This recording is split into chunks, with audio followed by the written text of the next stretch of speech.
Let's do a quick recap. Chapter 8 is all about the laws. So 8.1 is the sine law, 8.2 is the cosine law, and 8.3 goes over the applications of these laws.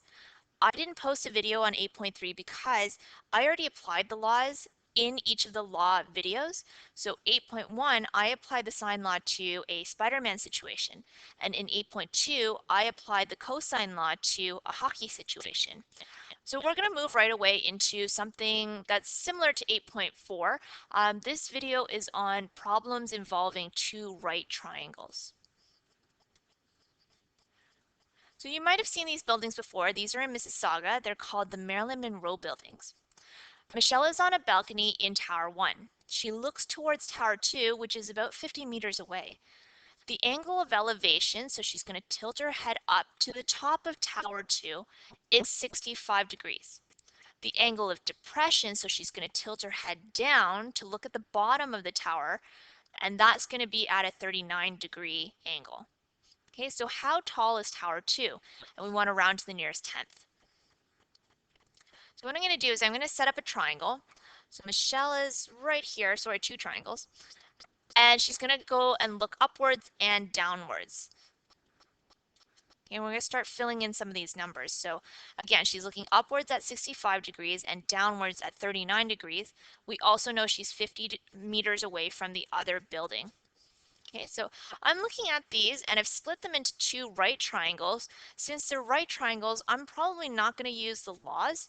I'm going to use SOHCAHTOA. So in order to use SOHCAHTOA, I'm going to use my eyeball. I'm going to put it in this corner because the 65 is in this corner. I'm just taking a look at the large upper triangle for now. Okay, and this is your opposite, hypotenuse, and the 50 is the adjacent. Okay, now since I want to know what the tower, the tall tower height is, I probably want to know what the opposite is. I have the adjacent, but the hypotenuse I don't really need. Okay, because that's not what I'm trying to find. So O and A, I'm thinking tan. Okay, so I've set up the tan law. Tan theta, which is 65 degrees, is opposite, which is my x, over the hypotenuse, which is 50. Okay, now to solve this, I'm just going to go through it very fast because, I mean, you guys are experts already on trig. One underneath, and then cross multiply. So 50 times tan, 65 degrees, and that's going to equal 1 times x. All right, I'm just going to punch that right into the calculator, and I get 107.2, and that's probably approximated. All right, that means I know what x is, but that's not the entire building. I mean, the building, you're still missing that bottom part right here.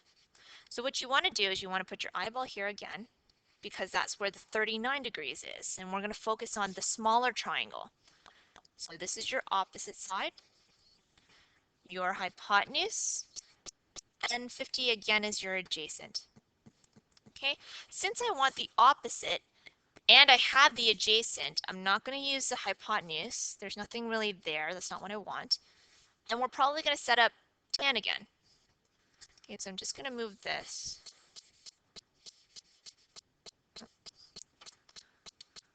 All right, there you go. So set up tan. Tan of 39 degrees is my opposite, which is y. Notice that I didn't call it x again because we already found x. X is 107.2. Okay, so y is something completely different. That's why I denoted it a different letter. And that's going to be over my adjacent, which is 50. So again, put a 1 underneath and then cross multiply. All right, so 50 tan 39 is equal to 1 times y. And when I put that into my calculator, I get 40.5 approximately. I'm sure you can guess what I'm going to do next with these two numbers. To find the entire tower, you're just going to add them together and you get approximately, because both of those numbers were already rounded, approximately 147.7 meters. And lastly, a therefore statement. So Tower 2 is 147.7 meters tall.